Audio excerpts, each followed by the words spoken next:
Now we are talking about the inorganic chemistry. What is inorganic chemistry?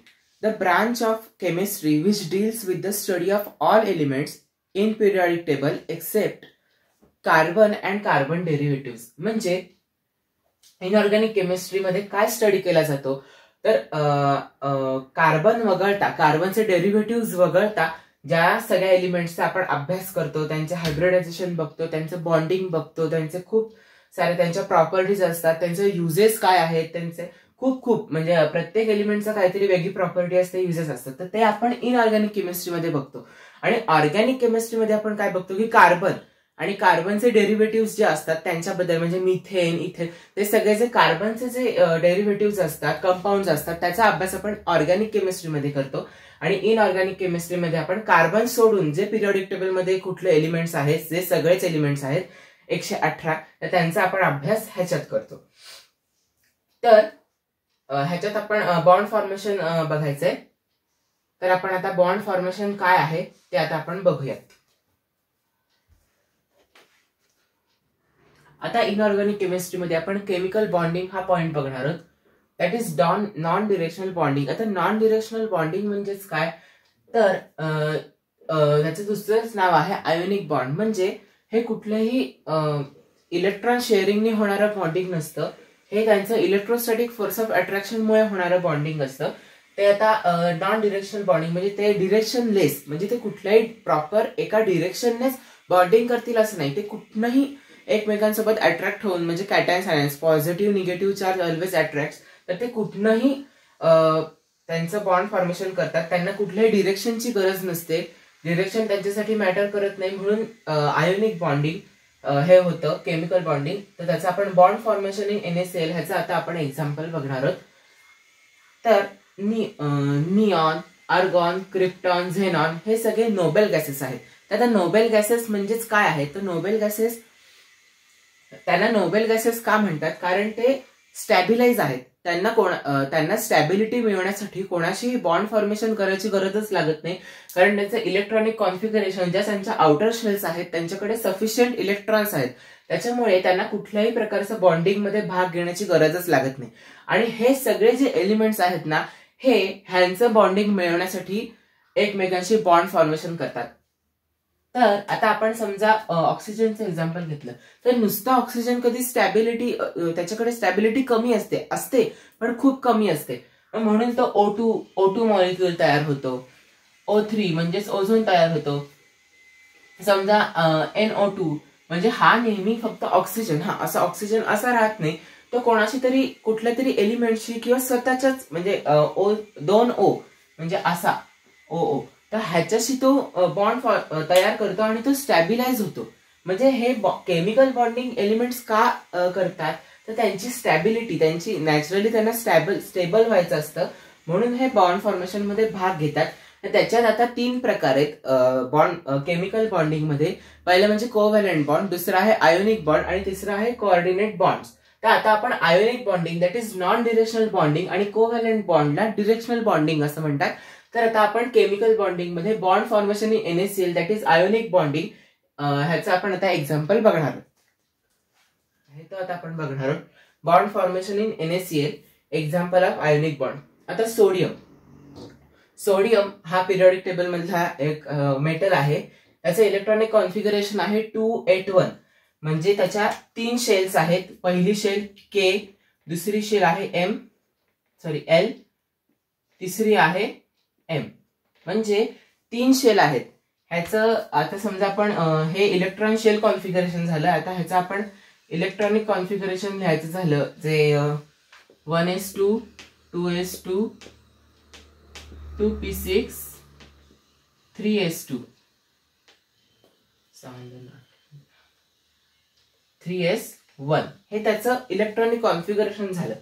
आता 8 म्हणजे आता सोडियमच्या सगळ्यात जवळचा नोबेल गॅस कुठला आहे तो आहे म्हणजे निऑन. आता निऑन हा सोडियमच्या सगळ्यात जवळचा गॅस आहे.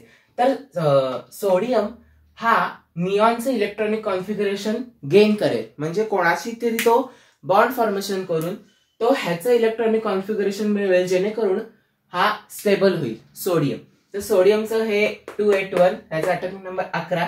क्लोरीनचं इलेक्ट्रॉनिक कॉन्फिगरेशन आहे 287. म्हणजे ह्याचं कॉन्फिगरेशन मिळवण्यासाठी एका इलेक्ट्रॉनची गरज आहे, आणि ह्याचं कॉन्फिगरेशन मिळवण्यासाठी एका इलेक्ट्रॉन त्याच्याकडे जास्त आहे, म्हणजे त्याच्याकडे इलेक्ट्रॉन ह्याच्याकडे जास्त आहे. जास्त का आहे तर त्याला स्टेबिलाइज होण्यासाठी तो इलेक्ट्रॉन नको आहे, त्याला तो देऊन टाकायचा, आणि हा इलेक्ट्रॉन हवाय. म्हणजे हे असं झाल्यानंतर यांनी इलेक्ट्रॉन दिल्यानंतर इथे होतील 8, आणि इकडचा हा जाईल, म्हणजे हा स्टेबल झाला, हा स्टेबल झाला. म्हणजे थोडक्यात त्यांना स्टॅबिलिटी मिळवायची असते, म्हणून हे बॉन्ड फॉर्मेशन करतात. तर आता Na कडे हा लास्ट चेन मधला इलेक्ट्रॉन आहे. Cl कडे 7 आहेत एकूण, 1 2 3 4 5 6 7. तर आता ह्याचा इलेक्ट्रॉन ह्याला देणार. तर ह्याला इलेक्ट्रॉन दिला म्हणजे ह्याच्यावरती पॉझिटिव्ह चार्ज आला, ह्याचा कॅटायन तयार झाला, सोडियमचा कॅटायन तयार झाला. आणि क्लोरीनने त्याचा एक इलेक्ट्रॉन घेतला, म्हणजे ह्याचा ऍनायन फॉर्म झाला. जेव्हा आपण कोणाला देतो तर आपल्याकडे प्लस चार्ज येतो. इलेक्ट्रॉन जेव्हा एलिमेंटर किंवा कुठलाही त्याला देतो तेव्हा त्याच्याकडे पॉझिटिव्ह चार्ज येतो, आणि जो घेणारा असतो त्याच्याकडे निगेटिव्ह चार्ज येतो. तर आता ह्याच्याकडे 2 8 8 म्हणजे आर्गॉनचं कॉन्फिगरेशन ह्यांनी मिळवलं, ह्यांनी सोडियमचं कॉन्फिगरेशन मिळवलं. तर आता इथनं ह्यांचं इलेक्ट्रोस्टॅटिक फोर्स ऑफ अट्रॅक्शन, आपण मगाशी म्हटल्याप्रमाणे आयोनिक बॉन्डिंग म्हणजेच नॉन डिरेक्शनल बॉन्डिंग मध्ये इलेक्ट्रोस्टॅटिक फोर्स ऑफ अट्रॅक्शन होतं, आणि मग ह्यांच्यामुळे बॉन्ड तयार होतो. हा झाला सोडियम क्लोराइड NaCl, हा इथे तयार झाला. म्हणजेच काय झालं, इथे कुठलाही कोव्हॅलेंट बॉन्ड म्हणजे डिरेक्शन कुठेही आलं नाही. आता हा समजा Na आहे, हा Cl आहे, तर आता ह्याच्याशी इथनच बॉन्ड फॉर्म करेल, इथनच बॉन्ड फॉर्म करेल, इथनच, असं काही नसतं. आयोनिक बॉन्ड मध्ये डिरेक्शन डज नॉट मॅटर्स. म्हणजे हे डिरेक्शन वाईज बॉन्ड फॉर्म करत नाही. आता हा कुठनंही ह्याच्याशी जॉईंट होईल, हा कुठनंही ह्याच्याशी जॉईंट होईल, त्याला डिरेक्शनची गरजच नसते. ते त्यांच्या अट्रॅक्शनमुळे ते बॉन्ड फॉर्म करतात आणि NaCl तयार करतात, दॅट इज सोडियम क्लोराइड. म्हणजे आणि म्हणूनच ionic bond are stronger than covalent bond. Covalent bond मध्ये कसं इलेक्ट्रॉनचं शेअरिंग होतं, ते पूर्णपणे एकाला इलेक्ट्रॉन देत नाहीत किंवा घेत नाहीत. त्यांचं कोव्हॅलेंट म्हणजे काय, म्हणजे काय, आपण हे म्हणतो ना की तू बाबा हे कर, मी हे करतो, थोडंसं तू मला दे, थोडंसं मी तुला देतो. तर तसं कोव्हॅलेंट बॉन्ड मध्ये असतं, तसं ह्याच्यात नसतं. हा पूर्णपणे एक इलेक्ट्रॉन देऊन टाकतो आणि हा अख्खा इलेक्ट्रॉन त्याच्याकडनं घेतो.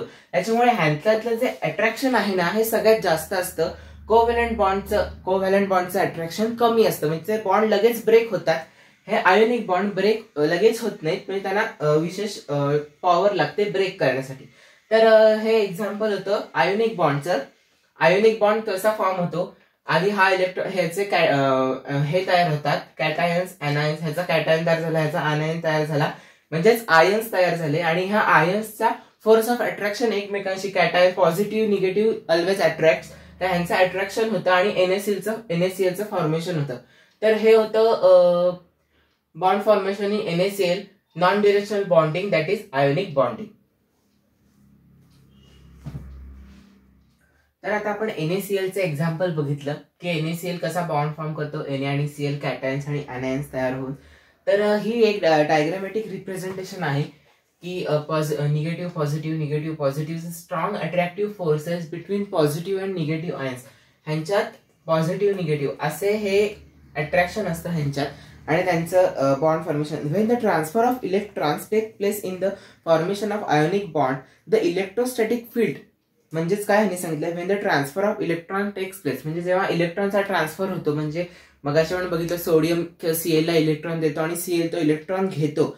In the formation of ionic bond, the electrostatic field, तर त्यांच्या भोवती एक इलेक्ट्रोस्टॅटिक फील्ड फॉर्म होते of an ions extend equally in all directions, and therefore ionic bonds are also called as non directional bonds. तर का असं त्यांना non directional bonds का म्हणतात, तर electrostatic field of an ion extends equally, म्हणजे त्यांच्या पूर्ण त्या आयन्सच्या पूर्ण सभोवताली ती इलेक्ट्रोस्टॅटिक फील्ड निर्माण होते, ज्याच्यामुळे तो आयन कुठल्याही डिरेक्शनने बॉन्ड फॉर्म करू शकतो. म्हणूनच त्याला नॉन डिरेक्शनल बॉन्डिंग असं म्हणतात.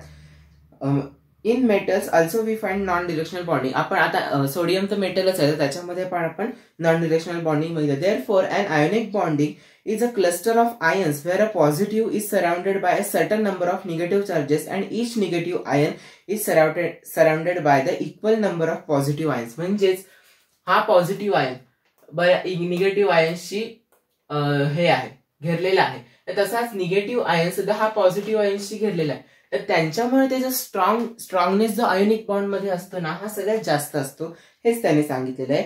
Hence the electrostatic field of an ion extends equally in all directions and ionic bonds form are non directional. In other words ionic bonds are does not in particular direction. तर तेच त्यांना कुठलीही direction नसतं, त्यांच्यासाठी direction मॅटरच करत नाही. त्यांच्या सभोवताली पूर्णपैकी इलेक्ट्रोस्टॅटिक फील्ड असते, त्यांना त्याच्यामुळे ते कुठल्याही डिरेक्शनने बॉन्ड फॉर्म करू शकतात. त्यांना कुठलंही पर्टिक्युलर डिरेक्शन लागत नाही बॉन्ड फॉर्मेशन करण्यासाठी. Unlike covalent bonds, but ions involved experiences the same electrostatic forces of attraction amongst themselves. It can be well understood from this figure. तर हे एक रिप्रेझेंटेशन आहे space lattice in ionic solids where we can see each ion is surrounded by other 6 positively charged ions. 4 ions are same plane and 2 are above and 1 is below the plane, which result in non-directional bonding. तर non directional bonding कसं होतं तर ह्याचं आता आपण representation बघितलेलं आहे. तर आता ह्याच्या कंडिशन्स काय आहेत की आयोनिक बॉन्डिंग होण्यासाठी काही पर्टिक्युलर कंडिशन्स असतात. तर त्या काय कंडिशन आहेत त्या बघूयात. The strong electropositive element combine with the strong electronegative element to form ionic compounds by formation of ionic bonds. तर आता इलेक्ट्रोपॉझिटिव्ह आणि इलेक्ट्रोनिगेटिव्ह काय एलिमेंट आहे. तर इलेक्ट्रोनिगेटिव्ह हा जो एलिमेंट आहे तो आहे, म्हणजे समजा एखादा एलिमेंट मोर इलेक्ट्रोनिगेटिव्ह आहे, तर इलेक्ट्रोनिगेटिव्ह म्हणजे काय, तर electronegative is a tendency to pull electron towards itself. म्हणजे हा इलेक्ट्रॉन खूप जास्त पॉवरने स्वतःकडे खेचून घेऊ शकतो. म्हणून आता समजा तर जो एलिमेंट जास्त इलेक्ट्रोनिगेटिव्ह असेल तो इलेक्ट्रॉन जास्त ओढून घेईल, आणि इलेक्ट्रोपॉझिटिव्ह एलिमेंट म्हणजे काय, तर सहजासहजी त्याच्याकडचे इलेक्ट्रॉन देऊन टाकेल. आता मगाशी सीएलनी इलेक्ट्रॉन घेतला आणि एनएने इलेक्ट्रॉन दिला, तर एनए म्हणजे most of the metals are electropositive and non metals are mostly electronegative. त्याच्यात क्लोरीन इलेक्ट्रोनिगेटिव्ह सोडियम पेक्षा जास्त आहे. तर since the formation of ionic bond is an electron transfer process. Electron ट्रान्सफरची प्रोसेस असते आयोनिक बॉन्ड मध्ये. आपण बघितलं सोडियमने सीएला इलेक्ट्रॉन दिला म्हणजेच काय, इलेक्ट्रॉनचं ट्रान्सफर झालं सोडियम टू क्लोरीनकडे. तर where formation of cation and formation of anion takes place, therefore its formation depends upon the ease with which cations and anions form. Not only that but after the formation of ions energies involved in the formation of ionic bond is another factor decides the formation of ionic bond. तर आता ह्यांचे factor बघितले की condition काय, तर electropositive आणि इलेक्ट्रोनिगेटिव्ह ह्यांच्यामध्ये strongly ionic bond form होतो. म्हणजे एखादा कॅटायन असेल आणि एखादा anion असेल तर त्यांच्यामध्ये आयोनिक बॉन्ड हा खूप स्ट्रॉंग असतो आणि खूप पटकन, कारण इलेक्ट्रोनिगेटिव्ह एलिमेंट हा लगेच त्याच्याकडचे इलेक्ट्रॉन जे त्याला नको असतील ते लगेच त्याच्याकडे ओढून घेईल आणि इलेक्ट्रोपॉझिटिव्ह त्याला ते लगेच देईल. म्हणून त्यांच्या जे अट्रॅक्शन असतं, जो आयोनिक बॉन्ड असतो तो हा जास्त स्ट्रॉंग असतो. तर आता आपण त्यांचे फॅक्टर्स काय आहेत त्यांच्या आयोनिक बॉन्ड मध्ये डिपेंड करणारे ते आता आपण बघूया. तर आता आपण factors affecting on the ionic bonding that is non directional bonding हे आता आपण बघणार आहोत. तर पहिला फॅक्टर जो आहे large electronegativity difference between combined elements. तर आता इलेक्ट्रोनिगेटिव्हिटी डिफरन्स जर जास्त असेल तर काय होईल हे आपण बघूया. Elements with large electronegativity difference combine to form an ionic bond involving ionic bond formation. Example, alkali metals are highly electropositive. मगाशी म्हटल्याप्रमाणे अल्कली मेटल्स हे जास्त इलेक्ट्रोपॉझिटिव्ह असतात, म्हणजे त्याची टेंडन्सी इलेक्ट्रॉन देऊन टाकण्याची जास्त असते. Alkali metals are highly electropositive elements and halogens are highly electronegative. Halogens जे असतात क्लोरीन, फ्लोरीन, ब्रोमीन, आयोडीन हे इलेक्ट्रोनिगेटिव्ह एलिमेंट्स असतात, हायली इलेक्ट्रोनिगेटिव्ह असतात. Or in other word, since there is a large electronegativity difference between them, therefore they can combine by the formation of ionic bond. Li2 and Be2+ are exceptional example. तर त्यांच्यात जे electronegativity difference जास्त असेल ना तर bond formation हे जास्त होतं.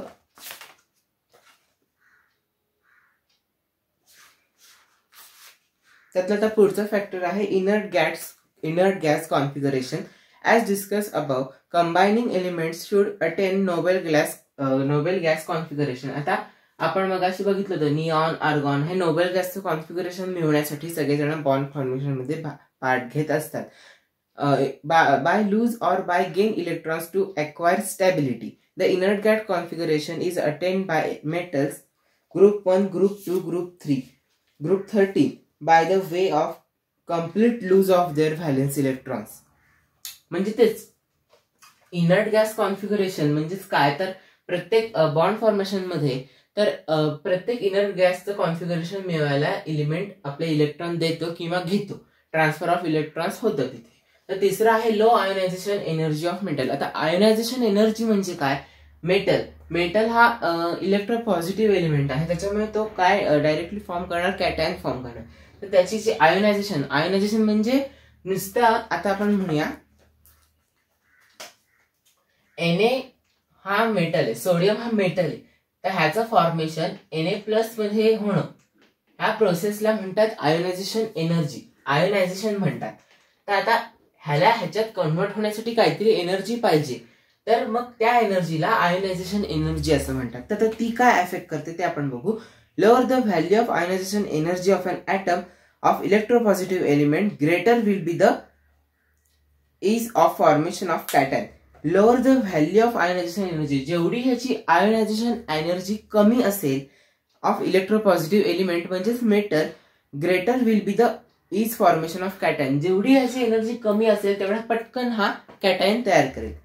दिस condition is well satisfied by alkali and alkaline earth metals. The ionization energies increase successively as in the formation of ionic bond. कळलं, म्हणजे low ionization energy of metal, जेवढी लो असेल आयोनायझेशन एनर्जी तेवढाच cation हा पटकन form करेल metal, alkaline metal. High electron affinity of non metals. आता electron affinity हे काय आहे आता आपण बघूया. इलेक्ट्रॉन अफिनिटी म्हणजे काय, the amount of energy released when an atom attaches to a neutral atom or molecule in gaseous state. The amount of energy म्हणजे एनर्जी रिलीज केली जाते कधी, जेव्हा the electron attaches to a neutral atom. Neutral म्हणजे काय, त्याच्यावर कुठलाही charge नसतो, पॉझिटिव्ह निगेटिव्ह कुठलाही चार्ज नसतो. ऑर मॉलिक्यूल म्हणजे कुठलाही molecule in gaseous state to form anion form करताना जी एनर्जी रिलीज होते जेव्हा इलेक्ट्रॉन दिला जातो त्याला इलेक्ट्रॉन अफिनिटी असं म्हणतात. तर हा electron affinity in non metals. Higher the electron affinity of non metals atoms greater will be the ease of formation of anions. आता जेवढी इथे कसं उलट होतं, जेवढी आयोनायझेशन एनर्जी कमी असेल तेवढाच मेटल पटकन आयन्स फॉर्म करेल म्हणजेच कॅटायन फॉर्म करेल. इथे काय आहे, जेवढी हाय इलेक्ट्रॉन अफिनिटी असेल म्हणजे जेवढी हाय एनर्जी रिलीज केली जाईल तेवढा हा पटकन ॲनायन फॉर्म करेल, त्याची जेव्हा एनर्जी जास्त असेल, इलेक्ट्रॉन अफिनिटी जास्त असेल तर. Which help to direct the process of exothermic process. आता एक्झोथर्मिक म्हणजे काय, एक्झो म्हणजे बाहेर फेकणे, जी रिॲक्शन झाल्यानंतर हीट बाहेर फेकली जाते त्याला एक्झोथर्मिक म्हणतात. And the lower energy of formation of high charge bearing anions such as N3- P3- is so endothermic. हे एंडोथर्मिक आहेत म्हणजे ह्याच्यात हीट ऍब्झॉर्ब केली जाते, that they can never exist in the ionic compounds. म्हणजे energy जे बाहेर टाकतात थोडक्यात म्हणजे काय, तर त्यांची इलेक्ट्रॉन अफिनिटी जास्त नॉन मेटल्स मध्ये, ते पटकन ॲनायन्स फॉर्म करतात आणि म्हणूनच त्यांच्यामध्ये आयोनिक बॉन्डिंग आपल्याला बघायला मिळतं. नंतरचा पॉइंट आहे इलेक्ट्रोस्टॅटिक फोर्सेस ऑफ अट्रॅक्शन. आता electrostatic forces of attraction, the forces of attraction between two oppositely charge ions can be determined by assuming the two ions are hard. म्हणजे हे एक्झाम्पल दिलंय ह्यांनी की म्हणजे थोडक्यात काय, इलेक्ट्रोस्टॅटिक फोर्सेस ऑफ अट्रॅक्शन म्हणजे जेवढा इक्वल पाहिजे, म्हणजे कॅटायन समजा कॅटायनची एनर्जी ॲनायनपेक्षा जास्त असेल तर त्यांच्यामध्ये फॉर्मेशन इतकं बॉन्ड फॉर्मेशन एवढं पटकन होणार नाही. जर का ते इक्वली चार्ज असतील ना तर त्यांच्यामध्ये स्ट्रॉंग आणि इक्वल आयोनिक बॉन्ड फॉर्मेशन होईल. त्याच्यानंतर low sublimation energy of metal and low dissociation energy of non metal. आता सब्लिमेशन ही प्रोसेस काय असते, सब्लिमेशन म्हणजे काय, एका सॉलिड कंपाऊंडचं किंवा एखाद्या सॉलिड ह्याचं डायरेक्ट रूपांतर लिक्विड स्टेट मध्ये न जाता डायरेक्ट गॅशियस स्टेट मध्ये जातं. आता एक्झाम्पल घ्यायला आपण कापूर घेऊया, कॅम्फर. आता आपण कापूर असा नुसताच ठेवला तर किंवा जाळला जरी तरी तो आधी लिक्विड होऊन मग याचं गॅस फॉर्मेशन होतं, तसं नाही. तो डायरेक्ट सॉलिड मधनं लिक्विड डायरेक्ट गॅसियस स्टेट मध्ये जातो. ह्याला म्हणतात sublimation process. Low sublimation energy of metal and low dissociation energy. आता डिसोसिएशन पण म्हणजे काय? Since the ionic bond will be form provided by the energy of negative which found in exothermic process. Low sublimation energy of आणि dissociation म्हणजे त्या बॉन्डची strength काय हे major करण्याचं डिसोसिएशन एनर्जी असते ऑफ नॉन मेटल. तर ही दोन्ही लो पाहिजे तर आयोनिक बॉन्ड फर्म आणि स्ट्रॉंग राहील. तर हाय लॅटिस एनर्जी. आता लॅटिस एनर्जी म्हणजे काय? Lattice energy a measure of energy contain in crystal lattice or the energy required to convert 1 mole of solid into gaseous ionic constituents. म्हणजेच solid मधनं direct gaseous state मध्ये जेव्हा ion form केलं जातं त्याला lattice energy, जी energy लागते lattice crystal lattice structure असतं. मगाशी आपण जे पॉझिटिव्ह निघते क्रिस्टल लॅटिस स्ट्रक्चर असतं जे धरून ठेवते एनर्जी ती सगळ्या एकमेकांना. तर ती बघूया. हाय लॅटिस एनर्जी. तर लॅटिस एनर्जी ही जास्त पाहिजे ऑफकोर्स आहे. म्हणजे पॉझिटिव्ह आणि निगेटिव्ह ह्यांच्यामधलं जर का अट्रॅक्शन जर का स्ट्रॉंग नसेल तर बॉन्ड फॉर्म होणारच नाही, आयोनिक बॉन्ड फॉर्मच होणार नाही. कारण नॉन डिरेक्शनल बॉन्डिंग आहे ते त्यांच्या अट्रॅक्शनमुळेच बॉन्डिंग होत असतं. कोव्हॅलेंट बॉन्ड सारखं नसतं की इलेक्ट्रॉन शेअर करून बॉन्डिंग. त्याच्यामुळे लॅटिस एनर्जी ते क्रिस्टल लॅटिस जे सोडियमचं जे आहे इलेक्ट्रॉन धरण्याचं लॅटिस स्ट्रक्चर एक जे असतं तर ते हाय पाहिजे. म्हणजे सगळे एकमेकांसोबत घट्ट पाहिजे तरच ते आयोनिक बॉन्ड फॉर्म करेल. तर हे होते सगळे फॅक्टर्स. 1 2 3 4 5 6 7 हे होते 7 फॅक्टर्स जे आयोनिक बॉन्ड वरती इफेक्ट करतात आयोनिक बॉन्डिंग म्हणजेच नॉन डिरेक्शनल बॉन्डिंग फॉर्म करत असताना. व्हिडिओ आवडला असेल तर लाईक करा, शेअर करा, सबस्क्राईब करायला विसरू नका. भेटूया पुढच्या व्हिडिओमध्ये.